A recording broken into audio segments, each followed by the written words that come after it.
Welcome everyone to another quick improvised live stream from the home office. Usually, yes, higher audio video quality. Leave me in the comments below how much you will like this. Also, because I don't have a wired. uh, yeah, I very smart. Both of my wired lovely microphones are in the office, so nothing here to Bluetooth. It is. Leave in the comments below how garbage the audio video quality is. I will see later. The other day, I called for exclusive 24-hour testing, and some people have really delivered 24 hours of our most amazing release 30. I lose overview 33. Also, basically all reasonable compiling and then some vintage and retro and abandonware architectures you could think and dream about. And yeah, people tested, which is amazing, and that's exactly what I wanted. It saved me tons of work. Of course, I could unpack all the Spark and PowerPC and stuff, but it takes me hours, and eventually I will do that and edit proper videos showing the systems I've not yet shown before, and so on. But it is, of course, an amazing help from the community to provide me some feedback, because also, yes, PS3 in the home office, yes. Because even people tested the PS3, because of course they did. And they found bugs, right? Did I even, usually I have, usually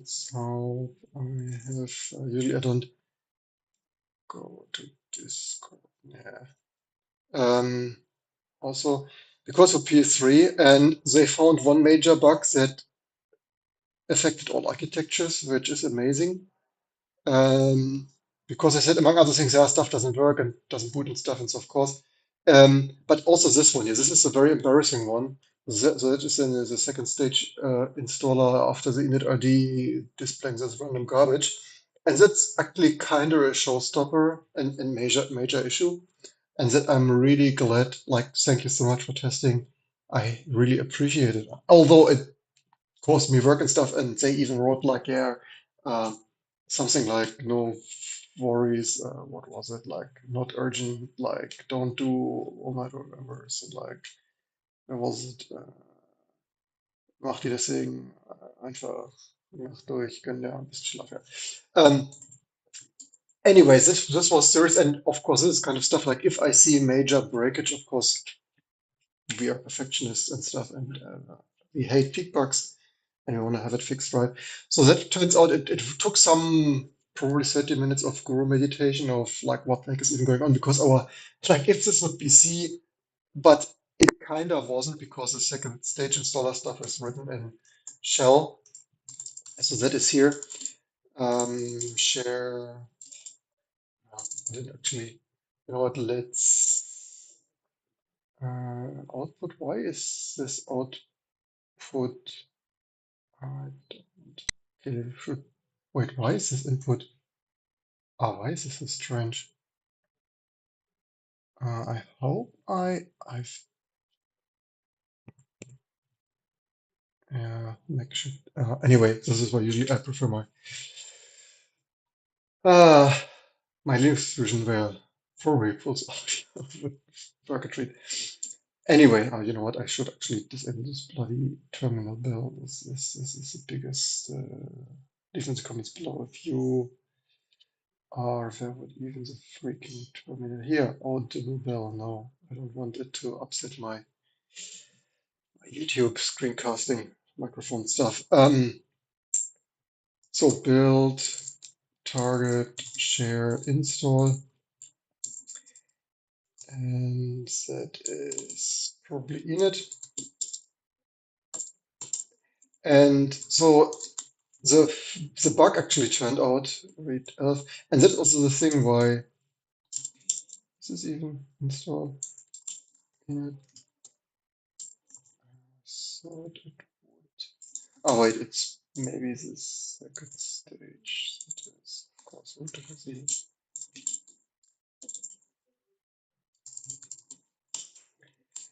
And so the beauty, people always roll their eyes when they see that we script so much in shellcode.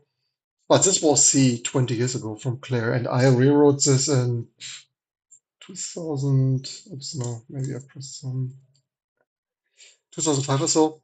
in shell, and it is so much quicker to make changes, and like good luck, like do it in C, and each time you boot you have some segmentation faults. Thank you very much.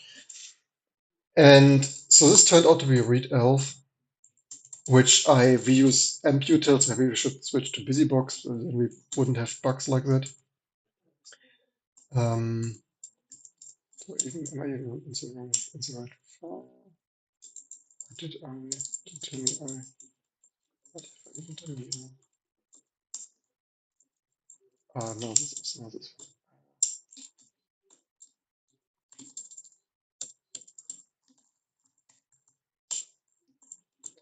Anyway, somewhere here was that.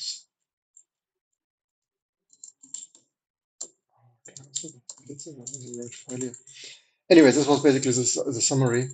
And so this turned out to be a error handling issue of the read link I patched into MPutils because I quick and dirty patched something in and it's like not even sure. It's like, yeah, so much to even, yeah, there was no error handling. I mean, there's totally no excuse except rewriting this and not, where is the freaking heck is this even, you know, this is default equals, anyway, believe me that it, once upon a time. Read link, not even type here. Too much work, too much. Yeah, I probably need holiday. So yeah, and so the difficulty was it took 30 minutes because I did just not expect this read link to be like buggy, right? And so what we do here is we default to, if you have a ISO optical media or SD card or MMC card and stuff, like so that installer, because initially we had here the first removable device, but nowadays, also in 15 years, devices have so many removable devices, right? But even your SD and USB and stuff, like it's pure random luck. So some years ago, maybe recently, I did that, maybe like only 2 or 3 years ago, and to use a one label T2 by label, and like yeah, it would be good if readlink works. So that resulted in this missing error handling and using uninitialized readlink data. Anyway, so that is this affects all architectures, not only P3, because that is in generic code. It's like it would. The thing is, I could have tested this 1,000 times and I would never hit this bug because I usually dump that to the SD card, right? So it needed someone who, it's like, I mean, I've seen this once, but not often, and I probably should have debugged it like a year ago when I saw this once. But basically, each time you write the ISO or DD the ISO onto an SD card, USB drive and stuff, you would not have seen this bug, right? So it needed someone of like a recurring theme, right? IT professional. It works for me. It's like, yeah, it works for me until you copy the data somewhat differently. Um, Another thing, so also in this P3 testing chat, they noted, by the way, the mini init.rd, mini RD doesn't work on a P3. And yeah, so what is that? We have an init.rd and that is growing increasingly large because of course it does. And so we also have a mini init.rd. I've done this new. This is the stuff that I do here for fun live on this channel. So you probably want to like, subscribe and GitHub and Patreon, all the good stuff. And super thanks. So basically, I've done the mini init.rd because basically I mean, you could still boot I mean, theoretically, especially if you build a custom kernel, but like nobody boots without an init.rd anymore, right? We have so many drivers. Like if you link everything into your kernel, it just gets too large and stuff. I personally prefer all modular kernel because then you have only loaded in your system memory, what you're actually using, and so on. And I've done this mini init.rd thing here mostly for the 486, like not really for the P3. So what the difference is, there are nearly no drivers in there, right? Only ext4 and PATA legacy, and then next to nothing. Not it's like, yeah, 486, right? And that's not really usable for anything, I realized. So basically, just with interacting with the community here, your comments here and Discord and stuff, made me realize we sometimes do some amazing stuff that are only usable in very rare corner cases. So what I've done now also today is, as you've seen, instead of having this only make sense and work for 486 or 586, which is a super niche thing, obviously, I've added a little bit more stuff into that, which, and again, it's of course not much work, but you need the idea, inspiration. You need to realize that it's something you want to do and evaluate also. Because the thing is, I added now some more modules and it's at least probably usually more usable. That is package base mk-init-rd, not yet committed that, so that would be this. And as you see here, so what I done here among other things is that previously we had here only, as I mentioned, very little. The Symbios logic is like it's a relatively common SCSI controller, and I added it to do here. So what we could later do, like next month, um, is conditionalize this per architecture, right? So like Symbios Logic 5.3, C8, whatever, there were a couple of those variants, even I believe AMD and LSI and whatnot, and having licensed production and so on. So they were used in PCs, I believe, yeah, PCs, PCI. It was a common entry level PC card and used in Sun. Um, maybe SGI. Like it was popular. Um, but so what we could do in the future. So first of all, for today, I added here also PATA platform. Like this is also OF, like Open Firmware Platform. And then like so because otherwise it's this mini RD was entirely unusable on a modern system, right? So and by adding AHCI, so the problem is there are like dozens of AHCI for advanced, is it advanced? Whatever, serial ATA, and then NVMe. The problem is there are variants, right? So if you obviously have a desktop or workstation, use the full init-RD, but to make the mini init-RD more usable for like more general systems, at least we now include the one standard AHCI. So if you have a server works or other Broadcom and other crazy shit like buggy and features and why also when companies need to implement crazy stuff, I don't understand that or whatever. So like if you have a genuine native HCI without quirks and stuff, you can use it, and NVMe. And so the slash is there because otherwise it overmatches, right? Without, because it's regular expression. Like if we don't have a slash, then you might wonder why some have a slash, because we want to match that it's beginning of a file name. And so just these changes here make it probably 90% usable on somewhat modernish but not too crazy systems. The other thing is USB. Previously, that was not in there at all because 486. And so this is also I edited to do. So we could conditionalize this for x86 MIPS ARM and stuff to have a slightly different, still minimal, but like more common ARM things like SCSI controller, like on ARM, MIPS, Spark, and now RISC-V. There are different sets of things, like whether it's more vintage, more modern, use a different common or like more than one QLA and so on, SCSI controller. And again, same with the USB HID. So for example, for x86 or 64-bit platforms, we could add also USB storage.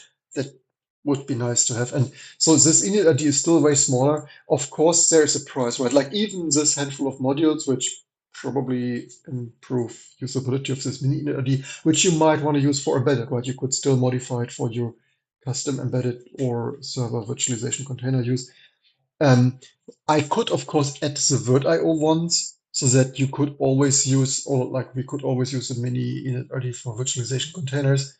Maybe that would make sense. And that would be the thing, right? You don't need this on x86 or MIPS, Spark, and so on.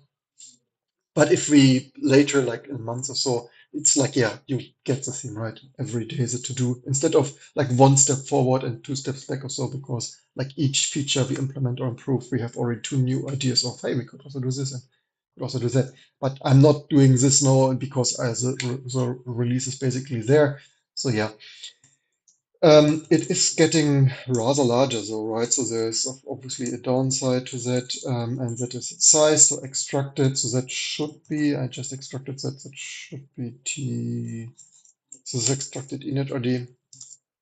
And so yeah, extracted, I mean, it's not, I mean, it's probably still okay-ish, but like previous video a year ago, so I booted a 486 with just 32 megabyte, I believe, and it was barely working, right? So on the 486, because it's also compressed, it needs decompression space, right? You always think like, yeah, but the decompressed image is smaller. Yeah, but we need the size of the compressed image. So the bootloader loads the Linux kernel, and the init.rd, and then the kernel decompresses itself on x86. On some other architectures, the bootloader compresses the Linux kernel. Then the Linux kernel also needs to decompress init.rd, so it needs space for the working set memory allocations, the tempfs, and the compressed init.rd. And it's like, yeah, as you can imagine, with 32 megabyte of memory, I believe, yeah, 48 was very usable. I would like in this day and age probably want 64 megabyte, I think, gigabyte. 64 megabyte on a 486 Pentium, which is not a lot, right? When I had my 120 megahertz Pentium 25 years ago, I had only 16 megabyte. I wanted to say gigabyte, 16 megabyte only. So yeah, on my 25 5 years later, on my original Pentium with 16 megabyte of memory, this would not boot anymore, which obviously is crazy. But yeah, it is the most kind of sort of most minimal we could kind of possibly come up with. The compressed size is, of course, we set standard compress that. So it's from 2.2 megabyte grown to 2.8. So it doesn't sound much, and for most intents and purposes, what do we do here? For most intents and purposes, probably adding like this is nothing, like even for P3s it would load. But yeah, 2.2 to 2.8 and extracted the numbers there.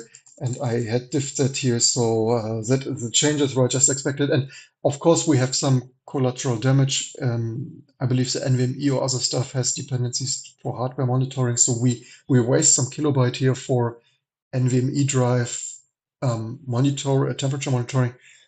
That's a little bit unfortunate, but fortunately only one module. So this also changes here after like we waste a little bit for XHCI as a annoying PCI Renesas thing. I personally would have implemented this differently. This is some quirks and features for Renesas and firmware loading. It is unfortunate that we have wasted this whatever kilobyte of this stuff, but it is what it is. Yeah, otherwise NVMe, as I said, AHCI, and then one last thing I also added. I've not yet committed this, or after the video, so it's basically the summary. Also making sure I had here a fallback code for PATA legacy, that is the modern driver, libATA based subsystem driver for ISA. Yes, it's kind of sort of still supported ISA based on local bus and PCIe. Generic non-PCIe bus mastering direct port access IDE fallback. And I tested that and added that and tested that just for the 486 stuff. And only today with QEMU, I noticed that's not even the greatest defect, right? So this is the kind of stuff. Sure, I did this and tested this, and also recurring theme. And yes, you can order some merchandise, and we will soon have more merchandise. So the substitute for testing is more testing and stuff. Only constant change and regressions. What's not tested is broken, right? And sure, I tested that and it worked in accordance to my initial design specification of like legacy IDE ports on a 486. But I realized that's not enough, right? So also the only substitute for testing is more testing. So basically you have a use case scenario and you have a unit test and hey, that works. But then of course there's always more like, is even the initial use case scenario, is it even complete or is there something lacking? Because only now I realize with all this last minute release testing, you know what? Theoretically, like if you, especially the mini init RD, but otherwise the full one and don't have a driver, because it doesn't. So first of all, it wasn't enabled for x86-64 because I disabled that intentionally because, of course, we test ZN PATA legacy segmentation fault, not segmentation fault, kernel oops, like page, generic protection fault, page fault. Anyway, it crashed and oops on PS3 because, of course, it did. And before you ask, does it even make sense? Yes, you could have IBM servers, P series, or maybe even Apple Power Max with IDE, and the driver could potentially work there. But yeah, 2022, and the PATA legacy driver oopsed on the PS3 because the Linux kernel single addressing is monolithic and stuff. So I enabled it only for x86-32-bit, and so today I enabled. So theoretically, we should build this for more architectures, but I'm afraid last minute it would segmentation fall to kernel panic on more Spark and MIPS platforms. So it may or may not work there. We should test that someday, but not today. So so basically, by the way, let's put this on the to-do because otherwise we forget, which obviously is not fast growing enough yet. So basically, test PATA test and enable PATA legacy on all Arch where it works and whatever holds. And excuse me. um, and dynamic pair arch mini init rd mini rd SCSI and more selection.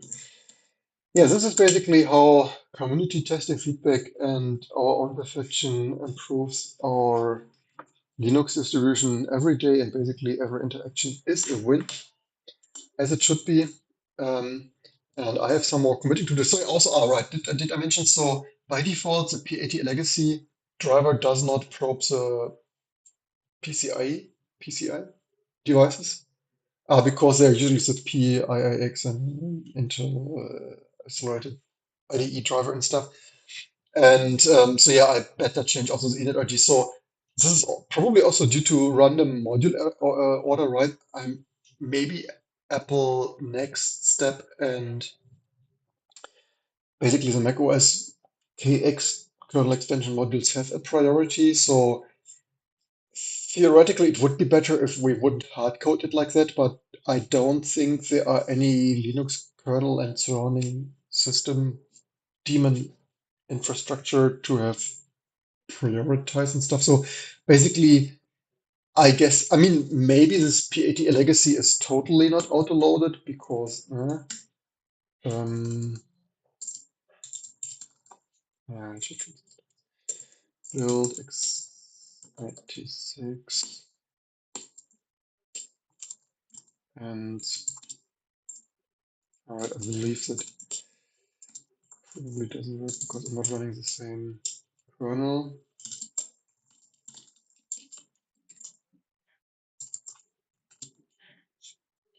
Let's see what alias and stuff it has, but probably next to none. So I guess this module never autoloads, right? Alias, PET inbound, PET QDI. So I guess there is absolutely no auto loading matching, which obviously sucks. But if there would be, I mean, there hardly could be, but yeah, whatever. I mean, besides the Linux kernel developers, like go away with your legacy drivers and stuff. Like if you ask a question, we will delete it because obviously nobody used it. Right? But so basically, the all is like prop all freaking ports like PCI and stuff. Because without that, like T2 would boot and you would not have like in the mini init or incompatible not supported ID controls. It's a small little details, right? That counts. But, so now I only have to sort this further and stuff. So with this booted, this is the latest ISO, host stuff and x86, some good stuff here, and then mini RD with TTYS0. Hope the audio is not too bad today. Otherwise, should this not? Maybe I didn't. I did not auto. So this is the state with also all, I believe. So mod pro PATA legacy equals 1, and yeah, now we have that. So I mean that should be default on all Linux distributions, but probably is on next to none. That's what we are here for, supporting the latest and greatest and vintage retro, and all the efforts and community feedback and testing it takes to make all this possible. And the difference, okay, now we unpacked the large one, but what do we have here in, what did I even boot with? I booted with 32 gigs of memory.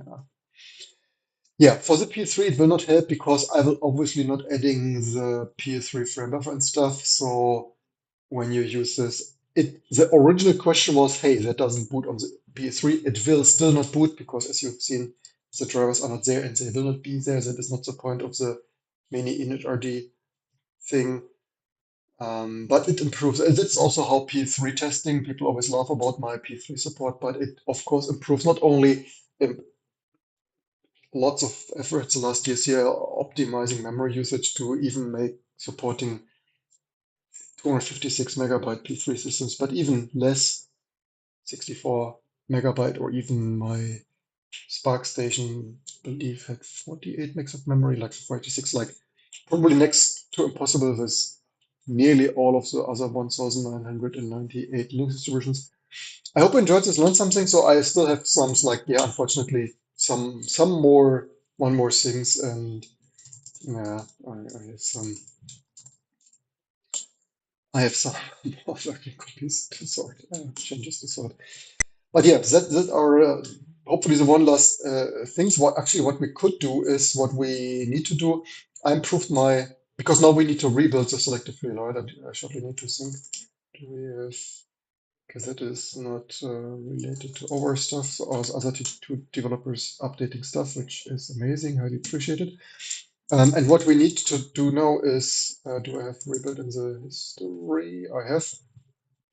So we need to rebuild. So I rebuild also, this is my own build front end of like, hey, build all our supported ISO stuff. And so we need to rebuild. Now we need to rebuild MPutils. Basically, we don't need much of so the sleep is for this stage sleep because we have only 96 gigs of high performance DDR5 memory here, previous channel videos. And okay, basically how many? 6 seconds actually. So fast, you know what, let's control CZ. Let's like, so only sleep 1 second because we have 32 threads. So we need to rebuild all of this. And so so I added this support for this, one, so now we epic thread grip through all the ISO variants and rebuild everything we want. Theoretically, we could rebuild, change checksum and stuff. We have support for that too, but it usually tends to rebuild way too much. I don't want to rebuild that much of small little, tiny little changes today. So MPutils for the not, like for the error handling and not uninitialized buffer dumping read link, which is also hilarious that MPutils did not come with read link. But yeah, but for our new microkernel we need, because like we have core utils, busybox, toybox, MPutils, and like, so question there. And welcome. Try to build, and yeah, I saw the comment earlier. Just I wanted to not interrupt my flow of thoughts there. Another download URL for the mine available seems download of the website.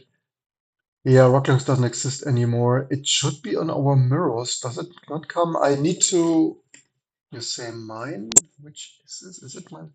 I mean, it's probably on our mirrors, and you should. I mean, it should try original, but like if it has a mirror, it should try mirror and official. I need to. Yeah, I should actually make a note, and the mirror syncing is down for some months because basically the T2 source mirrors. Yeah, there's it was not the highest priority, but I mean it's on our mirrors or not. I would hope, but yeah, leave in the comments below. So MPutils we need to build. It's doing a little bit too much though because it basically rebuilt all the ISOs, which we still need. Um, MPutils mkinit rd, and then we need to rebuild all the kernels. Unfortunately, because the kernel packages is rebuilding the. Wait, is this from? Oh no, I believe we had this already, right?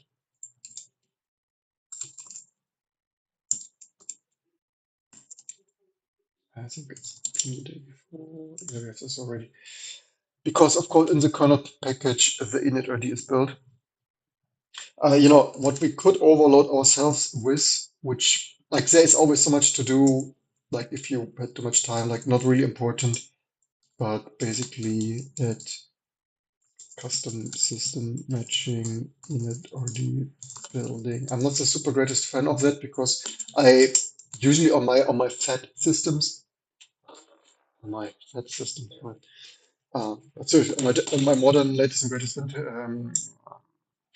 workstations and servers, I don't mind loading 20 megabyte sized init because whether it's 1 second with super slow AFI block disk loading stuff and so on, it doesn't really matter in the code scheme. Like 20 milliseconds there, 20 milliseconds there, like who cares? But like some people would want to do that, or for some embedded systems or whatnot. Also, like I personally like that I can, like if I upgrade the server, I can take the T2 drives out there, plug it into a new one, and I have everything fully modular in the init, but leave in the comments below.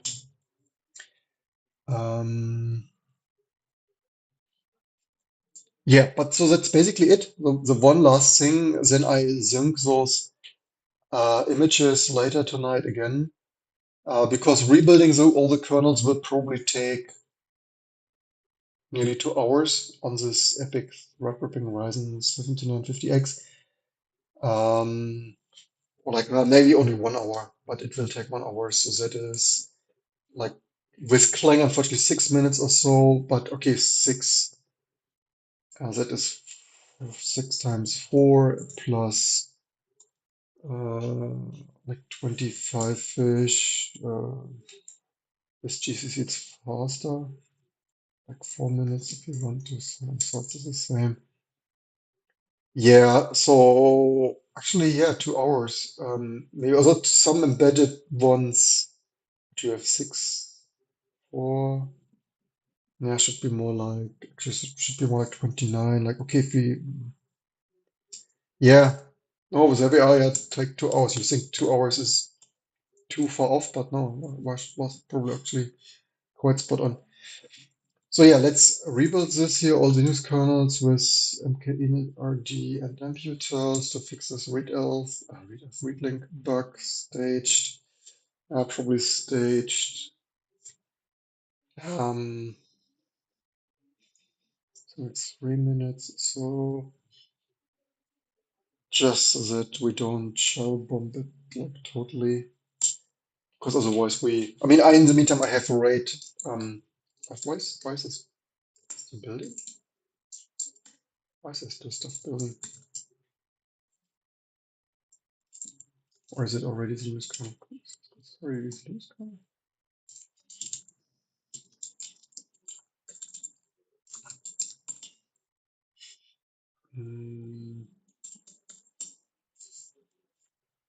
It's on Linux. Yeah, whatever. Slightly. Did I do this right? Linux capability. Okay, fine, whatever. Um, yeah, if you have more findings, loaded the ISOs, found some issues, let me know, and then we can finally move on a more state-of-the-art second half of 2023. I hope you enjoyed this and learned something. I hope the audio quality of the Bluetooth headset is not too bad. I usually find this. I wonder why they reserve. I mean, maybe the microphones are so garbage, although they say what is it, 3 or 4 digital whatever microphone things and whatnot and noise cancellation. But I find sure it's not Apple Pro thing because I'm not giving Apple too much money. I like the design of the nothing, right? Probably should make a freaking review. But basically, I've so far found all Bluetooth headsets because they also optimize listening experience. Also, I find it silly that like why in 2023 I probably make a dedicated video. Obviously I wanted to review them already last year. I find it rather silly that in 2023 you can't have stereo uh, like audiophile output and microphone. You can't tell me it's too much bandwidth, especially with this modern audio codecs when you use AAC or aptX. Like, why do they still switch to this old-fashioned mono garbage profile from 20 years ago? It's free profile. Anyway, hope the audio wasn't too bad. Hope you enjoyed to learn something. Give it a thumbs up if you have. Leave your testing comments below, and maybe support us on Patreon, YouTube membership, GitHub sponsors. So just super thanks. See you next time.